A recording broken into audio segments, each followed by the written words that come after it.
Hello guys and welcome back to Gate of Theories. Today we have a brand new tier list for you guys, and today we're going to be tier listing all the characters from the hit Netflix show Cobra Kai, so you're going to want to strap in for this one. So without further ado, let's get straight on with the video.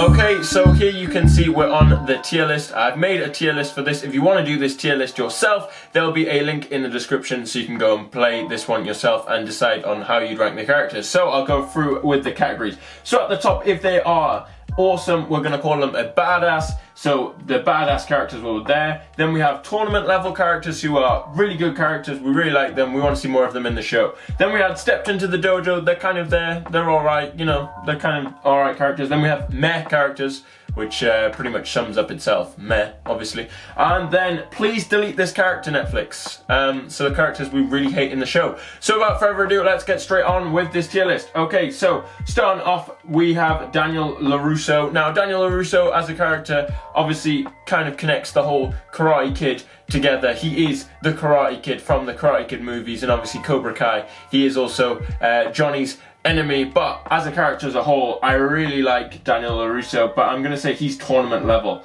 Then we have the main character of Cobra Kai, Johnny Lawrence, who obviously is, in most people's opinions, or the legendary opinions, such as Barney Stinson, for the Karate Kid, Johnny Lawrence from the Cobra Kai dojo.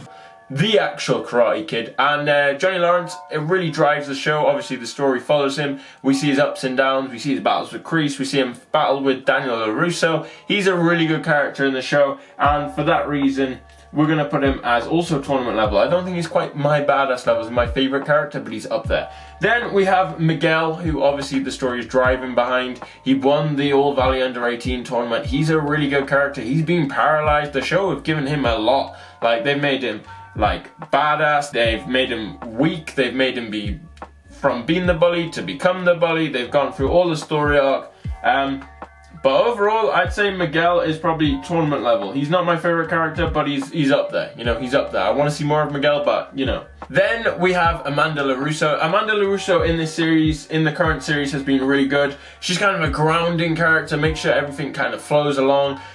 We get to see her and Daniel's relationship go through that rocky patch. Again, she's a good character, so I'm going to put her as tournament level. Then we have Robbie. Robbie is obviously going to be the driving force. I predicted throughout the series, I think he's going to be the driving force for the next series, and eventually will become the Karate Kid as it is. And now he's joined Cobra Kai, and for that reason, I really like Robbie's character development. I really like where they're going with it and how they've made Robbie. And also I like the fact they made him dark. He's a really interesting character. For that reason, he has to go as our first one into the badass category. So Robbie is a badass, but we already knew that. And I also like the bit in prison where they leveled him out and he wasn't suddenly invincible because he got really good at karate, but then he was knocked down a few pegs or two and brought back down to earth, which was really cool. Then we have Samantha Russo. Not a big fan of Sam's character in the show.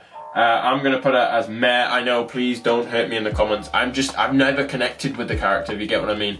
And so for that reason, I'm going to put her as meh. She's also, you know, I just didn't get it. She's the better of the Larusso kids, and she's a key factor in driving the story.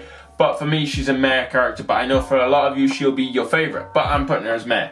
Then we have my favourite character in the whole of the Karate Kid, Hawk. This guy, wow. Story arc's great. You know, he's an amazing character. He went from the bullied to becoming the bully to then realizing his ways, and is turned by the end of season 3. We've seen him go through all sorts of phases. But Hawk is an amazing character. I really like him in the show.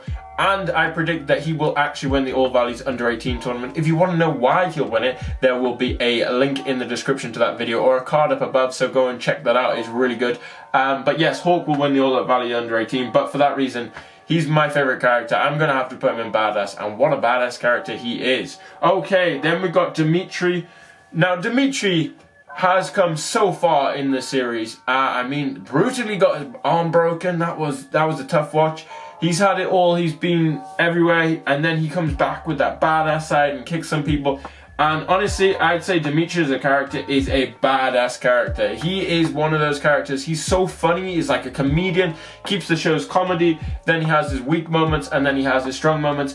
And we've all been in Dimitri's shoes before, where we're learning something and we just can't do it, and we're just rubbish at first, and then eventually it'll all click. So I relate to Dimitri a lot, so I'm going to put him as badass. Then we have John Crease. Now, John Crease as a character, you know, we've got to put him, I'm going to put him as tournament level. He is the character the show needs. We need that bad character, and we need him from the days of when he was in the Karate Kid. We need that sort of back, and that's what they've got to in Series 3, and that's what I like. So for that reason, he's got to be in tournament level. And now they've added the backstory to him.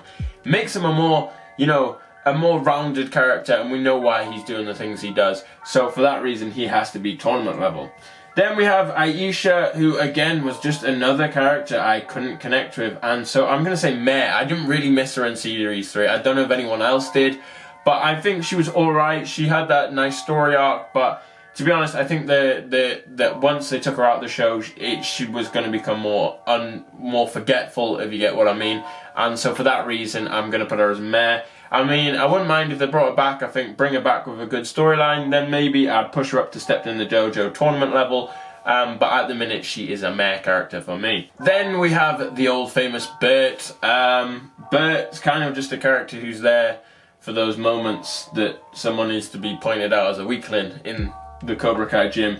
But he's getting there. I'm just going to put him as Stepped in the Dojo, you know. That's all I can really say on Bert. Then we move on to Mitchu. Yeah, it was good to see him in this role. I like Mitchu's character. I like his development. And also the actor. It's kind of cool to see him. I don't know if any of you watched with a kid. My younger siblings watched Ant Farm. He was in that. So it's really weird to see him in like a fighting role from what he was in Ant Farm. But I'm going to put him as Stepped in the Dojo. Then we have the love interest for Johnny, Carmen, and is also Miguel's mom, and she is a brilliant character who deserves more respect, and I'm glad in the end the Season 3 Johnny's finally realised his way that Carmen is the girl he needs in his life. And in terms of the character, she is definitely tournament level. She is up there. She's a good character. She brings along the story nicely, and is a funny character at times as well. Then we have Moon, who is a love interest, who was a sort of bully character at the start, but really drives the peace story of this.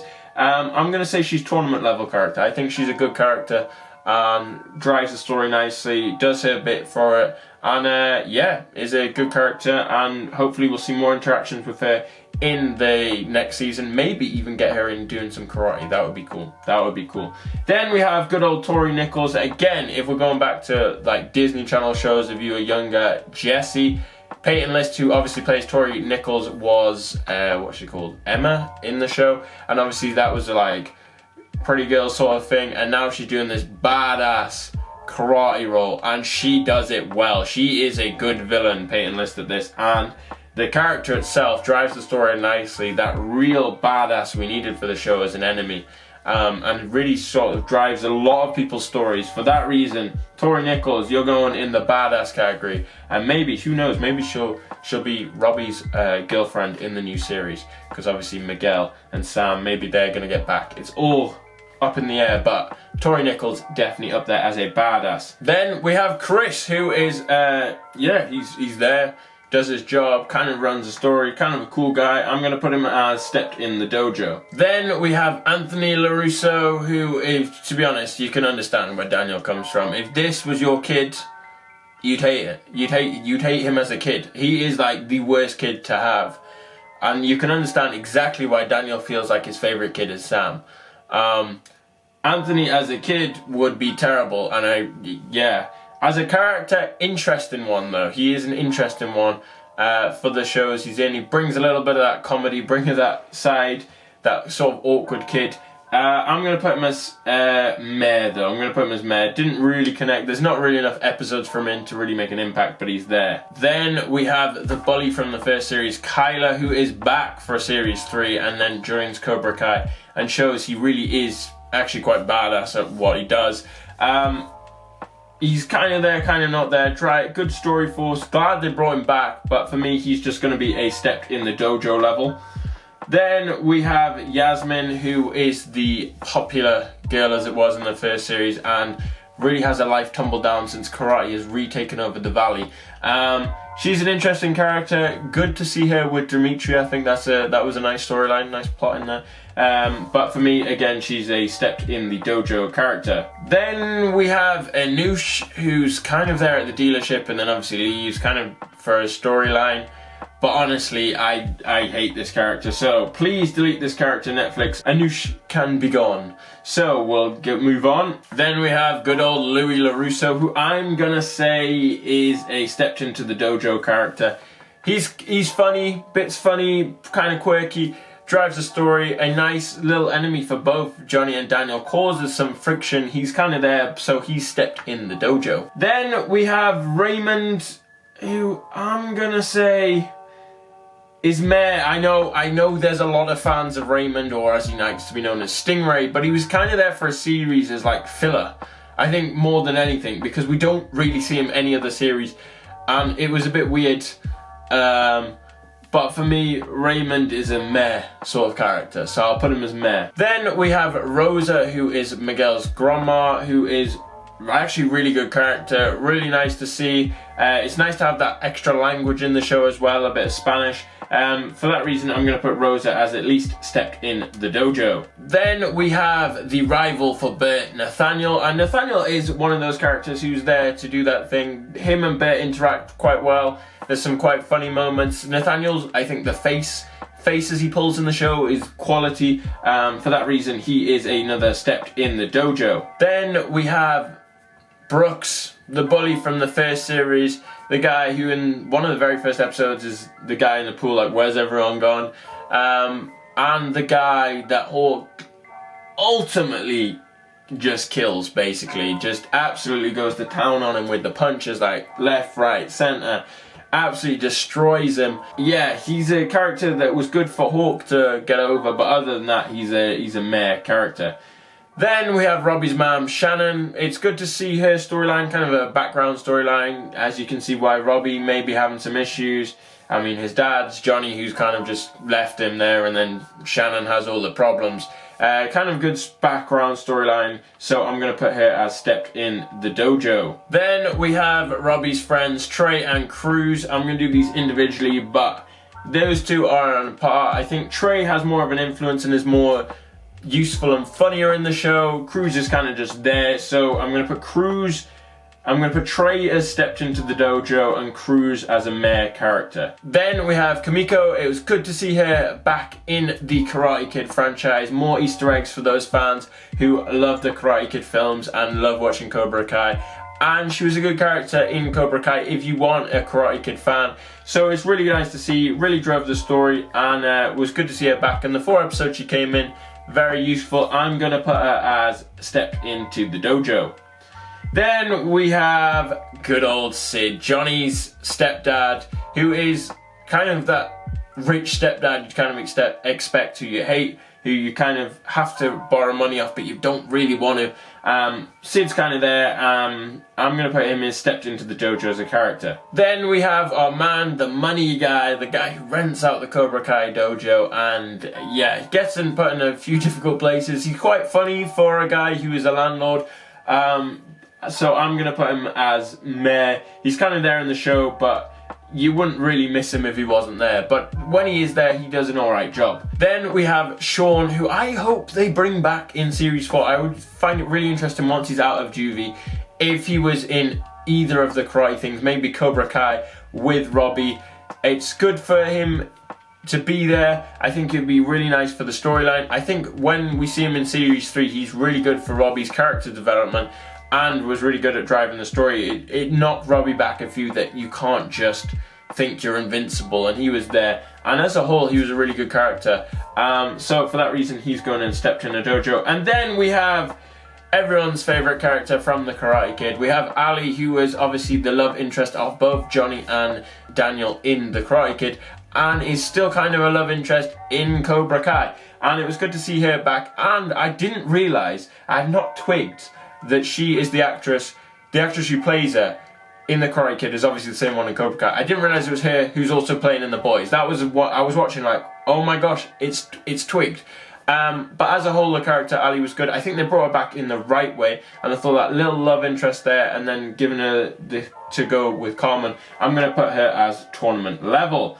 And that concludes my tier list of Cobra Kai characters. What did you guys think? Do you agree with my tier list, or do you think it's complete rubbish and you could do a better job? Tell me what you think in the comment section down below. And also, if you want to do this tier list, do a tier list and then send it to us on Facebook or Twitter or Instagram, and we'll respond to as many as we can. We'd love to see what you guys think and where you'd put them in your tier list. If you did enjoy this video, make sure you smash that like button, and why not share this video on social media so your friends can see. If you're new to the channel and wouldn't mind clicking that subscribe button, that would be mint. Reasons to click that subscribe button: we do theories, reviews, tier lists, and much more every Tuesday and Friday, and then we have a dedicated Then and Now Sunday, so you're going to want to click that subscribe button. If you're already subscribed and mint like that, why not also click that bell button so you never miss a new video. I've been Lewis, you've been watching Gated Theories, and we'll see you on Friday for a brand new video. Thanks for watching, guys. Can you hear the sound?